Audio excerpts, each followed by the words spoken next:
Mel 2204, your pageant vlogger host. Subscribe.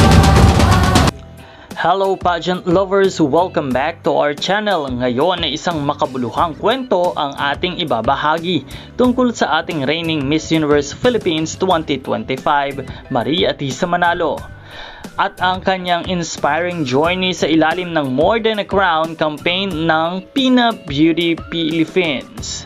Kaya naman, congratulations to our queen. Sa bayan ng Bugalyon, Pangasinan, pinangunahan ni Atisa Manalo kasama ang The Miss Philippines Queens ang ribbon cutting ceremony ng mga bagong renovated classrooms at pati na rin ang groundbreaking ng karagdagang learning spaces sa Bugalyon Integrated School. Isang makabuluhang proyekto na hindi lang basta selebrasyon kundi tunay na investment para sa kinabukasan ng mga kabataan. Para kay Atisa, ang corona ay hindi lamang simbolo ng ganda at tagumpay, kundi isang responsibilidad para magbigay ng inspirasyon at mag-angat ng iba. Sa kanyang mensahe sa mga estudyante, binigyang diin niya ang tunay na tagumpay ay nakukuha sa sipag, edukasyon at pusong handang mangarap. Napakagandang paalala para sa mga kabataan na may pangarap sa buhay. Hindi lamang sa edukasyon nakatuon ang More Than a Crown campaign. Nakikipag-collaborate din sila sa Philippine National Police ng Bugalyon para sa mas mapalakas at kanilang proyekto na tuluyang maabot ang mas maraming komunidad. Ito ay patunay na ang tunay na reyna ay nakaka-inspire ng bayanihan. Mainit ang pagtanggap ng Bugalyon sa ating queen.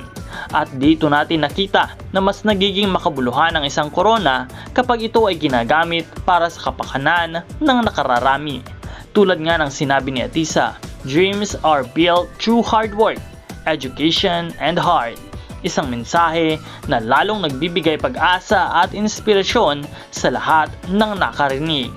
Kaya naman mga kapageant, ang More Than a Crown campaign ni Atisa ay hindi lang kwento ng kagandahan, kundi kwento ng serbisyo, inspirasyon at pagmamahal sa kapwa. At dito, muling napatunayan na a crown shines brightest when uplifts others.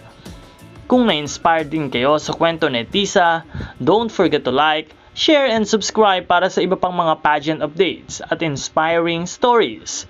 Once again, hats off to Miss Universe Philippines 2025, Atisa Manalo, for showing us the true meaning of being a queen.